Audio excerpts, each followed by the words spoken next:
Hello guys, how are you all? I hope you're fine. Welcome to my YouTube channel. है या कोई famous story रख सकते हैं, मतलब ऐसी चीज़ जो हम ऐसे में यूज़ कर सकते हैं। और ऐसे में आप जो इंपॉर्टेंट कीवर्ड्स हैं उनको अंडरलाइन कीजिएगा। कोशिश करिए कि ब्लैक पेन यूज़ हो जाए जहाँ हम कोर्स यूज़ कर रहे हैं या कोई इंपॉर्टेंट बात, कोई डाटा, कोई फैक्ट या कोई रिपोर्ट यूज़ कर रहे हैं। तो ऐसे के बारे में यही सब कुछ। उसके बाद GS1, GS के पहले पेपर में देखिए उसका थोड़ा सब कुछ।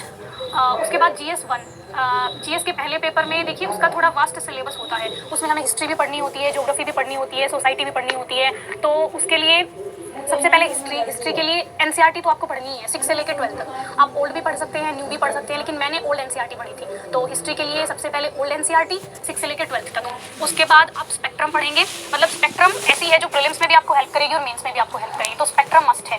उसके बाद आप बिपिन चंद्र पढ़ सकते हैं, मतलब मैंने जो बिपिन चंद्र की बुक थी स्वतंत्रता संग्राम, ये वाली पढ़ी थी। तो आप स्पेक्ट्रम पढ़िए, बिपिन चंद्र पढ़िए, उससे मतलब वो मोर देन इनफ है आपके लिए। और उसके बाद ज्योग्राफी के लिए जो सबसे इंपॉर्टेंट बुक्स हैं वो NCERT है, स्पेशली जो 11th क्लास की NCERT है, वहाँ से लगभग डायरेक्टली क्वेश्चन पूछे जाते हैं।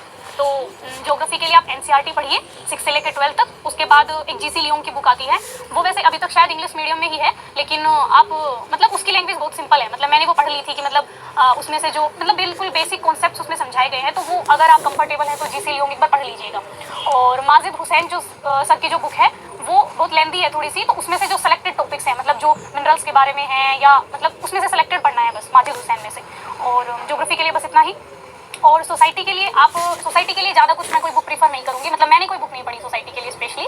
वो आपका न्यूज़पेपर से हो जाएगा। और जैसे मेंस के टाइम जो विजन IAS का मेंस 365 आता है, आप उसको जरूर पढ़िएगा, वहाँ से कवर हो जाएगा। तो पहले पेपर के लिए इतना। और GS2 में बेसिकली पॉलिटी आती है, तो पॉलिटी के लिए वही आप 6 से 12 तक की NCERT पढ़ेंगे। और उसके बाद लक्ष्मीकांत आपको एकदम मतलब अच्छे से पढ़ लेनी है। मैंने लक्ष्मीकांत का पता नहीं कितनी बार रिवीजन किया था, तो लक्ष्मीकांत आप अच्छे से पढ़ेंगे। और एक गवर्नेंस पे भी उनकी बुक आती है, लेकिन वो मैंने नहीं पढ़ी थी, मतलब मैंने ली थी लेकिन मैंने पढ़ी नहीं, तो आप देख लीजिएगा। और बस पॉलिटी के लिए इतना ही। NCERT आप अच्छे से पढ़िएगा, मतलब उसकी भी जो 11th 12th की NCERT है वो बहुत इंपॉर्टेंट है। और उसके बाद आप लक्ष्मीकांत पढ़िएगा। उसके बाद मेंस 365 पढ़ना है आपको पॉलिटी का, तो वहाँ से आपका कवर हो जाएगा, मतलब करंट अफेयर्स। उसके बाद हम आते हैं इंटरनेशनल रिलेशंस पे। देखिए इंटरनेशनल रिलेशंस के लिए कोई स्पेशल बुक नहीं पढ़ी मैंने, बस मैंने न्यूज़पेपर से पढ़ा था जो डेली IR का जो भी पेज आता है वो। और उसके बाद जो मेंस 365 आता है इंटरनेशनल रिलेशंस का, वो आप जरूर पढ़िएगा। और उसके बाद एक दृष्टि IAS की साइट है, जो भी पेज आता है वो। और उसके बाद मेंस 365 पढ़ना है आपको पॉलिटिकल, तो वहाँ से सब अच्छे से पढ़िएगा, मतलब उसकी भी जो 11th 12th की NCERT है वो बहुत इंपॉर्टेंट है। और उसके बाद आप लक्ष्मीकांत पढ़िएगा। उसके बाद मेंस 365 पढ़ना है आपको पॉलिटिकल, तो वहाँ से आपका कवर हो जाएगा, मतलब करंट अफेयर्स। उसके बाद हम आते हैं इंटरनेशनल रिलेशंस पे। देखिए इंटरनेशनल रिलेशंस के लिए कोई स्पेशल बुक नहीं पढ़ी मैंने, बस मैंने न्यूज़पेपर से पढ़ा था जो डेली IR का जो भी पेज आता है वो। और उसके बाद जो मेंस 365 आता है इंटरनेशनल रिलेशंस का, वो आप जरूर पढ़िएगा। और उसके बाद एक दृष्टि IAS की साइट है, वहाँ से आप देख लीजिएगा, मतलब वो डेली जो एनालिसिस करवाते हैं मतलब करंट अफेयर्स का, वो आप देख लीजिएगा। उसके बाद GS3 में बेसिकली इकोनॉमिक्स आता है, इन्वायरमेंट है, साइंस एंड टेक है। तो देखिए मैंने लगभग 1 साल प्रिपरेशन की थी। 1 से 1.5 साल में आपके पास इतना कम टाइम होता है कि सारी चीज़ें कवर करना बहुत मुश्किल हो जाता है। तो मैं बहुत सिलेक्टेड पढ़ा है, मतलब मैंने जैसे GS3 में मैंने इकोनॉमिक्स अच्छे से पढ़ा। इकोनॉमिक्स के लिए रमेश सिंह मैंने ली थी, लेकिन इतने अच्छे से मैं नहीं पढ़ पाई उसको, क्योंकि वो बहुत लेंदी बुक है। तो आप संजीव वर्मा प्रीफर कर सकते हैं, मतलब संजीव वर्मा अच्छी है, वो थोड़ी छोटी भी है और मतलब ईजी लैंग्वेज में समझाया गया है। तो संजीव वर्मा सेंटेक है। तो देखिए मैंने लगभग 1 साल प्रिपरेशन की थी। 1 से 1.5 साल में आपके पास इतना कम टाइम होता है कि सारी चीज़ें कवर करना बहुत मुश्किल हो जाता है। तो मैं बहुत सिलेक्टेड पढ़ा है, मतलब मैंने जैसे GS3 में मैंने इकोनॉमिक्स अच्छे से पढ़ा। इकोनॉमिक्स के लिए रमेश सिंह मैंने ली थी, लेकिन इतने अच्छे से मैं नहीं पढ़ पाई उसको, क्योंकि वो बहुत लेंदी बुक है। तो आप संजीव वर्मा प्रीफर कर सकते हैं, मतलब संजीव वर्मा अच्छी है, वो थोड़ी छोटी भी है और मतलब ईजी लैंग्वेज में समझाया गया है। तो संजीव वर्मा पढ़ लीजिएगा आप इकोनॉमिक्स के लिए। और मृणाल सर के जो लेक्चर्स हैं, मतलब मैंने सारे नहीं लिए मृणाल सर के लेक्चर्स, मतलब कुछ जैसे मतलब ईजी लैंग्वेज में समझाया गया है, बहुत लेंदी बुक है। तो आप संजीव वर्मा प्रीफर कर सकते हैं। इकोनॉमिक्स अच्छे से पढ़ा। इकोनॉमिक्स GS3 में बेसिकली इकोनॉमिक्स आता है, इन्वायरमेंट है, साइंस एंड टेक है। तो देखिए मैंने लगभग 1 साल प्रिपरेशन की थी। 1 से 1.5 साल में आपके पास इतना कम टाइम होता है कि सारी चीज़ें कवर करना बहुत मुश्किल हो जाता है। तो मैं बहुत सिलेक्टेड पढ़ा है, मतलब मैंने जैसे GS3 में मैंने इकोनॉमिक्स अच्छे से पढ़ा। इकोनॉमिक्स के लिए रमेश सिंह मैंने ली थी, लेकिन इतने अच्छे से मैं नहीं पढ़ पाई उसको, क्योंकि वो बहुत लेंदी बुक है। तो आप संजीव वर्मा प्रीफर कर सकते हैं, मतलब संजीव वर्मा अच्छी है, वो थोड़ी छोटी भी है और मतलब ईजी लैंग्वेज में समझाया गया है। तो संजीव वर्मा पढ़ लीजिएगा आप इकोनॉमिक्स के लिए। और मृणाल सर के जो लेक्चर्स हैं, मतलब मैंने सारे नहीं लिए मृणाल सर के लेक्चर्स, मतलब कुछ जैसे बजट वाले हैं, जो इकोनॉमिक सर्वे वाले हैं, वो सारे लेक्चर्स मैंने लिए थे इकोनॉमिक्स के। तो इकोनॉमिक्स के लिए बस इतना ही। साइंस एंड टेक के लिए मैंने सिर्फ न्यूज़पेपर्स पढ़े थे, मतलब जो भी करंट में जो रहा था वो गूगल से देख के, और मतलब न्यूज़पेपर से ही मैंने अपना साइंस एंड टेक के नोट्स बनाए थे कुछ। और उसके बाद वो मीन्स इकोनॉमिक्स के लिए बस इतना ही। साइंस एंड टेक के क्लब कुछ जैसे बजट वाले हैं, जो इकोनॉमिक सर्वे वाले हैं, वो सारे लेक्चर्स मैंने लिए थे इकोनॉमिक्स के। तो इकोनॉमिक्स के लिए बस इतना ही। साइंस एंड टेक के लिए मैंने सिर्फ न्यूज़पेपर्स पढ़े थे, मतलब जो भी करंट में जो रहा था वो गूगल से देख के, और मतलब न्यूज़पेपर से ही मैंने अपना साइंस एंड टेक के नोट्स बनाए थे कुछ, और उसके बाद वो मेंस से 65 आया साइंस एंड टेक का, तो वो मैंने पढ़ा था। और इन्वायरमेंट के लिए देखिए मैंने शंकर IAS पढ़ी थी, वो शायद इंग्लिश मीडियम में ही है, लेकिन मैंने उसको पढ़ा था, मतलब वो ईजी लैंग्वेज है, आप समझ जाएंगे। तो शंकर IAS पढ़िएगा, मतलब वो प्रीलिम्स में भी बहुत हेल्पफुल रहेगी और मेंस में भी हेल्पफुल रहेगी। तो इन्वायरमेंट के लिए शंकर IAS। उसके बाद इकोलॉजी के लिए, जो इन्वायरमेंट एंड इकोलॉजी के लिए कुछ और ऐड करना चाहें अगर आप, तो अनअकैडमी पे मधुकर कोटवे सर की क्लासेज आती है, वो यूट्यूब पे भी अवेलेबल है, मतलब मैंने यूट्यूब से ही ली थी। तो मधुकर कोटवे सर से मैंने इन्वायरमेंट एंड इकोलॉजी पढ़ा था, तो आप देख लीजिए, उनका अच्छा लगा मतलब मुझे। उसके बाद GS4 इथिक्स का पेपर बेसिकली हमारी जो मतलब उसमें बहुत स्कोप होता है कि हम अपने थॉट्स उसमें रिप्रेजेंट कर सकें। तो इथिक्स के लिए मैंने स्टार्टिंग की थी लेक्सिकॉन से। आप हमारी जो मैंने इन्वायरमेंट एंड इकोलॉजी पढ़ा था, तो आप देख लीजिए उनका। तो अनअकैडमी पे मधुकर कोटवे सर की IAS। उसके बाद इकोलॉजी के लिए, जो इन्वायरमेंट एंड इकोलॉजी के लिए कुछ, इन्वायरमेंट के लिए देखिए मैंने शंकर IAS पढ़ी थी, वो शायद इंग्लिश मीडियम में ही है। साइंस एंड टेक के लिए मैंने सिर्फ न्यूज़पेपर्स पढ़े थे, मतलब जो भी करंट में जो रहा था वो गूगल से देख के, और मतलब न्यूज़पेपर से ही मैंने अपना साइंस एंड टेक के नोट्स बनाए थे कुछ, और उसके बाद वो मेंस से 65 आया साइंस एंड टेक का, तो वो मैंने पढ़ा था। और इन्वायरमेंट के लिए देखिए मैंने शंकर IAS पढ़ी थी, वो शायद इंग्लिश मीडियम में ही है, लेकिन मैंने उसको पढ़ा था, मतलब वो ईजी लैंग्वेज है, आप समझ जाएंगे। तो शंकर IAS पढ़िएगा, मतलब वो प्रीलिम्स में भी बहुत हेल्पफुल रहेगी और मेंस में भी हेल्पफुल रहेगी। तो इन्वायरमेंट के लिए शंकर IAS। उसके बाद इकोलॉजी के लिए, जो इन्वायरमेंट एंड इकोलॉजी के लिए कुछ और ऐड करना चाहें अगर आप, तो अनअकैडमी पे मधुकर कोटवे सर की क्लासेज आती है, वो यूट्यूब पे भी अवेलेबल है, मतलब मैंने यूट्यूब से ही ली थी। तो मधुकर कोटवे सर से मैंने इन्वायरमेंट एंड इकोलॉजी पढ़ा था, तो आप देख लीजिए, उनका अच्छा लगा मतलब मुझे। उसके बाद GS4 इथिक्स का पेपर बेसिकली हमारी जो मतलब उसमें बहुत स्कोप होता है कि हम अपने थॉट्स उसमें रिप्रेजेंट कर सकें। तो इथिक्स के लिए मैंने स्टार्टिंग की थी लेक्सिकॉन से।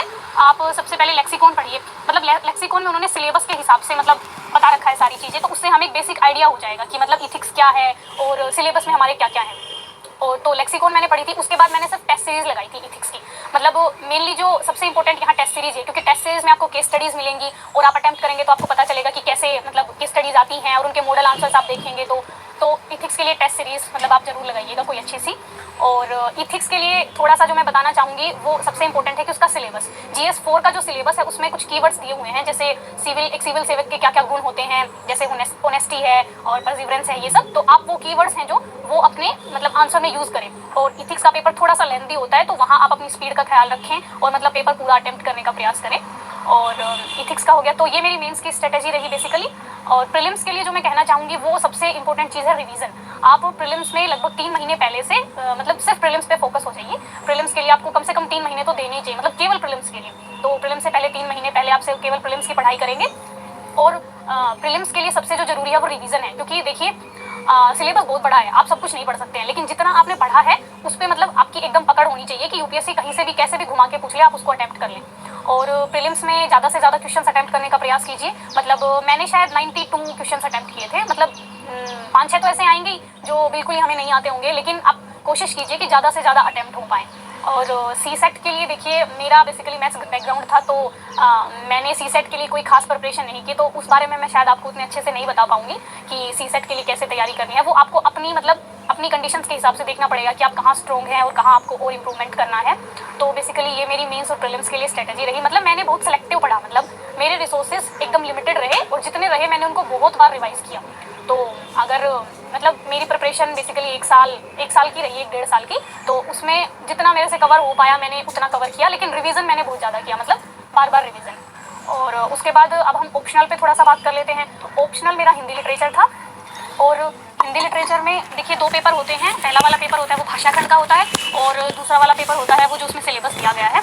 तो पहले पेपर के लिए मैं यही कहूँगी कि आप जो विकास सर के नोट्स हैं, मतलब जो मार्केट में अवेलेबल हैं, उनको एकदम मतलब अपने टिप्स पे कर लीजिए, क्योंकि जो पहला पेपर है वो बेसिकली थोड़ा सा फैक्चुअल होता है। मतलब जैसे व्याकरण के बारे में पूछेगा वो आपसे, कारक व्यवस्था है, संज्ञा व्यवस्था है, या फिर वो आपसे बोलियों के बारे में पूछेगा जैसे अपभ्रंश है, ये सब। तो उसमें आपको नोट से ही अटेम्प्ट करना है वो कुछ, उसमें कोई अपडेशन की ज़रूरत नहीं है, या आप कहीं से न्यूज़पेपर से कुछ नहीं लेंगे, वो बेसिकली सर के नोट्स से ही अवेलेबल हो जाएगा।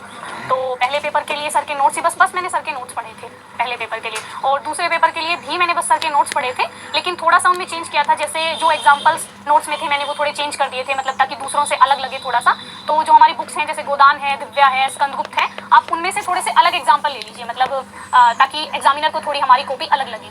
तो और मैं ऑप्शनल के लिए बोलूँगी कि आपकी लैंग्वेज थोड़ी सी अच्छी होनी चाहिए, मतलब उसमें अशुद्धियाँ ना हो, वर्तनी की कोई गलती ना हो, और आपकी हैंड राइटिंग ठीक हो, मतलब ठीक हो कि एग्जामिनर को आसानी से समझ में आ जाए। तो ऑप्शनल के लिए यही रहा बस। मैंने ऑप्शनल के लिए कोई नोट्स नहीं बनाए, मतलब मेरे पर्सनली मैंने कोई नोट्स नहीं बनाए। जब मैंने रिवीजन किया तो सर के नोट्स से ही रिवीजन किया। और ऑप्शनल के लिए बस यही, आप टेस्ट सीरीज, और जो सबसे इंपॉर्टेंट बात है वो टेस्ट सीरीज है, मतलब जो ऑप्शनल के हमारे 16 टेस्ट दृष्टि आईएएस उपलब्ध करवाती है, आप वो सारे लिखिए। देखिए मैंने तो सारे तो नहीं लिखे, लेकिन मैंने सारे देख लिए थे, मतलब कि उनके मॉडल आंसर्स और मैं क्या लिखती, मतलब फ्रेमिंग कर ली थी मैंने। और आप कोशिश कीजिएगा कि सारे लिखें, ताकि वहाँ जाके आपको कोई भी परेशानी ना हो इस संबंध में। तो मेंस के लिए आप टेस्ट सीरीज लगाएंगे। मैंने जो टेस्ट सीरीज लगाई थी वो दृष्टि आईएएस से ली थी, और विजन आईएएस का अभ्यास लिया था मैंने, तो मुझे ये ठीक लगी। और ऑनलाइन रिसोर्सेज में प्रीलिम्स के लिए एक बायजू आईएएस की क्विज आती है, वो मैं जरूर प्रीफर करूँगी। मतलब वो डेली 5 से 6 क्वेश्चंस करवाते हैं, जिसमें करंट अफेयर्स इंक्लूड होता है, कुछ बेसिक भी इंक्लूड होता है, तो उससे आपका रिवीजन भी हो जाएगा, और मतलब आपको कॉन्फिडेंस भी आ जाएगा अगर आप अच्छा परफॉर्म करते हैं तो मैंने जो बायजू आईएएस की क्विज थी उससे अपने नोट्स भी बनाए थे, ताकि मतलब मैं प्रीलिम्स के टाइम अच्छे से रिवीजन कर सकूँ।